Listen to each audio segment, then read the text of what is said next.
Hello my dear students and welcome back to our channel excellent learning point. तो मेरे प्यारे बच्चों, कैसे हो आप सब? आई होप आप सब बहुत ज़्यादा अच्छे होंगे। तो आज की इस वीडियो में हम क्लास 10th का वर्कशीट नंबर 49 डिस्कस करने जा रहे हैं। ये बच्चों हमारी साइंस की वर्कशीट है और आज जो हमारा टॉपिक है क्या है वो heredity and evolution.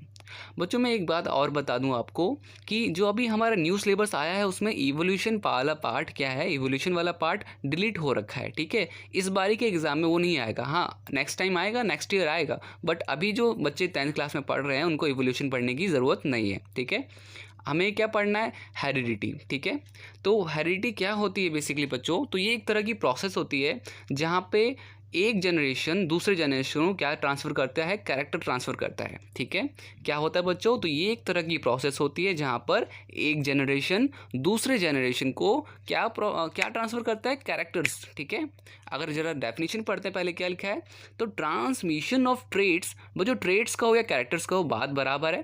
Transmission of traits and character sketches from one generation to other from parents to their offsprings are called heredity. ठीक है, हेरिडिटी क्या होती है? तो बेसिकली एक प्रोसेस होती है जहाँ पर हम अपने कैरेक्टर्स ट्रांसफ़र करते हैं एक जनरेशन से दूसरे जनरेशन। मैं आपको एक बारी क्या कहते हैं एग्जाम्पल दिखा देता हूँ ताकि आपको और अच्छे से क्लियर हो जाए। तो जैसा कि बच्चों अभी आपको एक बीच में ड्राइंग दिख रही होगी, पिक्चर दिख रहा होगा। तो यहाँ पर बच्चों ये देखो, ये एक मेल है और ये एक फीमेल है और इन्होंने क्या किया? अपने कैरेक्टर्स ट्रांसफ़र किए इस बच्चे में, इस चाइल्ड में। इसे ही क्या कहते हैं बच्चों? इसे ही कहते हैं हेरिडिटी। ठीक है, आई होप आपको ये चीज़ क्लियर हो गई। इन दोनों को बच्चों क्या कहते हैं? तो इन दोनों को कहते हैं पेरेंट्स। ठीक है, यहाँ पे क्या कहते हैं बच्चों? पेरेंट्स। मैं यहाँ पे ट्राई कर रहा हूँ लिखने की, बट आपको मैंने बता दिया पेरेंट्स कहते हैं। ठीक है, और फिर उसके बाद ये जो बच्चा है बच्चों, से चाइल्ड तो कहते हैं बट साइंस में वैसे कहते हैं ऑफस्प्रिंग। ठीक है, ऑफस्प्रिंग। तो आपको मैं ज़रा अब वापस से वर्कशीट पे आ जाता हूँ ताकि आपको वापस से क्लियर हो जाए। तो यहाँ पर क्या होता है? तो यहाँ पर पेरेंट्स जो होते हैं अपने जनरेशन, अपनी सॉरी कैरेक्टर्स जो होते हैं ट्रांसफ़र करते हैं किसमें? अपने बच्चों में, ऑफस्प्रिंग्स में, ऑफ देयर ऑफस्प्रिंग्स। ठीक है, तो ये तो हो गया बच्चों हेरिडिटी। अब वेरिएशन क्या होता है? वेरिएशन बच्चों देखो, जो ये इन्होंने कैरेक्टर्स ट्रांसफ़र किए तो इसका मतलब ये नहीं कि वो जो बच्चा होगा सेम एकदम हूबहू उनकी तरह होगा, एज इट इज़ उनकी तरह होगा, ऐसा नहीं होता। कुछ ना कुछ वेरिएशंस होते हैं, कुछ ना कुछ डिफरेंसेस होते हैं। बेसिकली होता क्या है कि हाँ, हो सकता ऐसा होता है कि हो सकता है कि आपका आँखें सेम हो। ठीक है, पेरेंट्स और बच्चे की आंखें सेम हो सकती है। स्किन टोन होता है, कलर, स्किन का केयर जो कलर होता है बेसिकली वो सेम हो सकता है। या फिर सपोज़ अगर मम्मी पापा हाइट में बहुत ज़्यादा बड़े हैं तो फिर बच्चा भी हाइट में बड़ा हो जाता है। तो इस तरह के सेम सिमिलरिटी आ सकती है, बट ऐसा नहीं है कि आप क्या कहते हैं बिल्कुल ही हूबहू। तो वेरिएशन भी होता है। तो वेरिएशन क्या है? तो the difference between the character of their traits among the individual of their same species are called variation. तो इनके अलावा जो वेरिएशंस हैं, ठीक है, आपने देखा होगा कि हूबहू नहीं होता ना, सेम नहीं होता, कुछ वेरिएशंस होते हैं जहाँ पर उसी वेरिएशन की बात कर रहे हैं। ठीक है, तो आई होप आपको क्लियर हो गया होगा। ठीक है, तो देखो अब यहाँ पर क्या है ये बच्चों, हेरिडिटी होती कैसे? तो हेरिडिटी का क्या आता है? सबसे पहला पार्ट होता है सेल्स।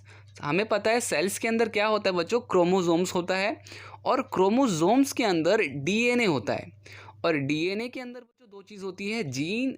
बच्चों इस जीन की वजह से ही हेरिडिटी पॉसिबल है, मतलब कि कैरेक्टर्स को ट्रांसफ़र करना पॉसिबल है। ठीक है, जीन क्या होता है? जीन्स लिखा हुआ बच्चों, genes are basically and functionally unit of heredity. मैंने आपको पहले बता दिया बच्चों कि हेरिडिटी के लिए जीन काफ़ी इंपॉर्टेंट पार्ट है। Genes make up our DNA structure. ठीक है, जीन्स से हमारा डीएनए स्ट्रक्चर बनता है। Human have 2 copies of each gene known as allele. ठीक है बच्चों, तो ये बच्चों एलिल होता है बेसिकली दोनों के पास होता है। ह्यूमन के मतलब कि मेल भी पार्ट होता है, फीमेल पेरेंट और मेल पेरेंट दोनों के पास होता है। ठीक है, तो आई होप आपको ये चीज़ क्लियर हो गई होगी।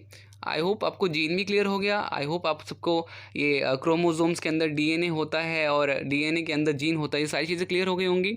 ठीक है, और देखो हेरिडिटी और वेरिएशन मैंने बता दी। ठीक है, हेरिडिटी क्या होता है? तो जहाँ पर हम अपने कैरेक्टर्स ट्रांसफ़र करते हैं अपने नेक्स्ट जनरेशन जो होती है उसमें। ठीक है, ऑफस्प्रिंग्स में। और वेरिएशन भी मैंने आपको बता दी। अब बच्चों देखो क्रोमोसोम्स क्या होता है, तो जैसे अब बेसिकली एक मिनट, हाँ, तो क्रोमोसोम्स क्या लिखा हुआ है, तो chromosomes are thread like structure, मतलब कि यहाँ पे आप उसके स्ट्रक्चर के बारे में बता रहे हैं। विच कैरी जेनेटिक इन्फॉर्मेशन, क्या होता है बच्चों इसके अंदर जेनेटिक इन्फॉर्मेशन होती है वन जनरेशन टू अनदर, ठीक है। Chromosomes are made up of DNA, किससे बनता है बच्चों, डीएनए और प्रोटीन। मैंने आपको पहले बता दिया था ना कि डीएनए के अंदर मतलब क्रोमोसोम्स के अंदर डीएनए और प्रोटीन बेसिकली होता है, और बल्कि डीएनए में भी वही पाया जाता है। तो they play a vital role in cell division, ठीक है, सेल्स को डिवाइड करने के लिए इनका बहुत बड़ा ही रोल है। हेरिडिटी या variation, mutation, repair and regeneration, ठीक है, ये सारा काम किसका होता है, डीएनए के होता है। डीएनए का बच्चों आपका पास आई होप आपने छोटी क्लास से पढ़ते आ रहे हो, उसका फुल फॉर्म जो भी है ये लिखा हुआ है यहाँ पर, ये कुछ खास नहीं है, ठीक है। ट्रेड्स क्या होता है बच्चों, तो ट्रेड्स मैंने आपको बताया था कैरेक्टर्स, ठीक है। Traits is a specific character of an organism, ठीक है। ट्रेड्स क्या होता है, a specific character of an organism. Traits can be determined by genes और द एनवायरनमेंट और more commonly by interaction between them, ठीक है। तो ये हो गया बच्चों ट्रेड्स के बारे में, क्रोमोसोम्स के बारे में।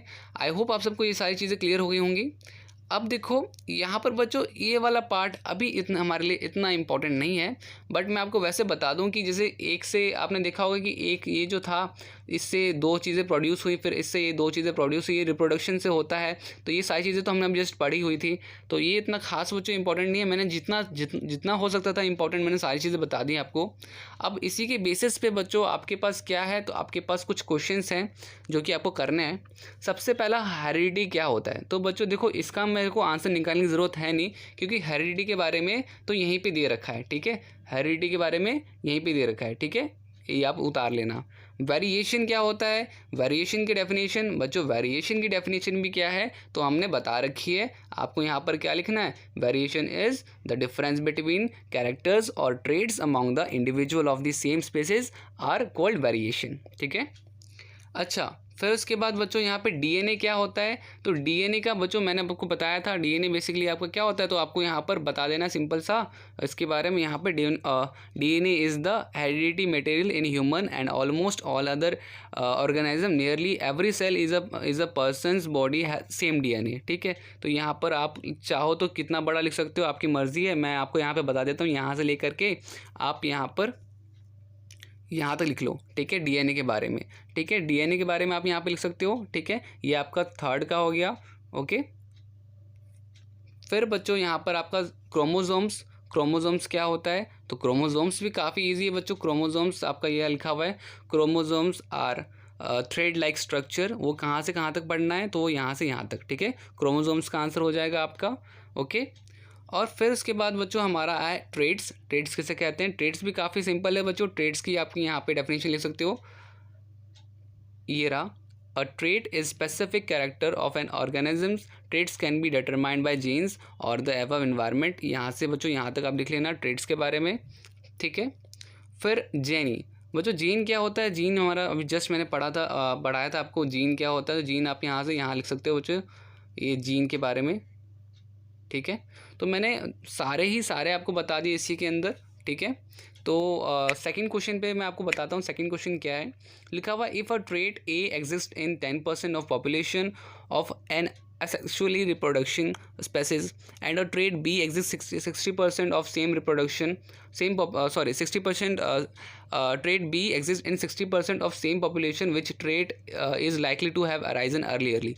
तो बच्चों देखो यहाँ पे बोला जा रहा है कि ट्रेट ए है जहाँ पे 10% पॉपुलेशन है और ट्रेट बी है जहाँ पे 60% पॉपुलेशन है, तो कौन सी जल्दी फैलेगी, ठीक है। तो ऑब्वियसली बच्चों यहाँ पे ट्रेट बी होगा। इसका आंसर मैं आपको सेकंड का आंसर बता देता हूँ, ठीक है। बाकी फर्स्ट सेकंड थर्ड ये सारे मैंने बता दिए, मैं आपको एक बार और मार्क कर देता हूँ ताकि आप सबको कहीं पर डाउट ना हो। तो देखो फर्स्ट सेकेंड तो आपका ये हेरिडिटी, यहाँ पर सबकी डेफिनेशन लिखी हुई है, आपको बस ढूंढ के निकालना है, ठीक है। मैं इसका लिंक आपको डिस्क्रिप्शन में दे दूँगा, तो आप वहाँ से आप अच्छे से नोट डाउन कर लेना। क्रोमोसोम्स के बारे में मैंने आपको बता दिया, क्रोमोसोम्स के बारे में आपको यहाँ से यहाँ तक लिखना है, ठीक है। और फिर डीएनए के बारे में मैंने आपको बता दिया, डीएनए क्या है, तो डीएनए आपको यहाँ से यहाँ तक लिखना है। डीएनए के बारे में, जीन के बारे में मैंने बता दिया, ठीक है। वेरिएशन आपको पूरा का पूरा यहाँ से उतारना है, हेरिडिटी, ठीक है। इसके बाद हमारा ट्रेड बचता है, तो ट्रेड्स बच्चों आप यहाँ पे ट्रेड्स भी लिख लेना, ठीक है, यहाँ से यहाँ तक। तो ये सारे ऊपर तो आपको सबके आंसर्स ईजिली मिल जाएंगे, कोई दिक्कत नहीं होगी मेरे ख्याल से, कोई भी किसी भी तरह की दिक्कत नहीं होगी। और सेकंड का आंसर मैं बता देता हूँ, ठीक है। बट इससे पहले सेकंड का आंसर बताने से पहले अगर आपको ये सारी चीज़ समझ में आई, वीडियो अच्छी लगी तो वीडियो को लाइक कीजिएगा, कमेंट कीजिएगा, शेयर कीजिएगा। और अगर आप चैनल पर नए हो तो बच्चों चैनल को सब्सक्राइब करो, ज़रूर करो, और बेल आइकन ज़रूर प्रेस करो, क्योंकि आपको आपकी वर्कशीट यहाँ इस चैनल पे 1 दिन पहले 2 दिन पहले मिल जाएगी, ठीक है। तो चलो स्टार्ट करते हैं सेकंड क्वेश्चन। आप बच्चों यहाँ पे लिख सकते हो trade B to exit earlierly than trade A as 60% of population with trade B is likely to have been replicating that trade for a longer period than 10% of population with trade A, ठीक है। तो यही था बच्चों पूरी की पूरी worksheet में, और मुझे लगता है सारी चीज़ें आपको अच्छे समझ में आ गई होंगी। तो अगर आई वीडियो तो बताना वीडियो कैसी लगी, ठीक है। तो आज की वीडियो में इतना ही, बाकी मिलते हैं नेक्स्ट वीडियो में, तब तक के लिए bye bye and take care.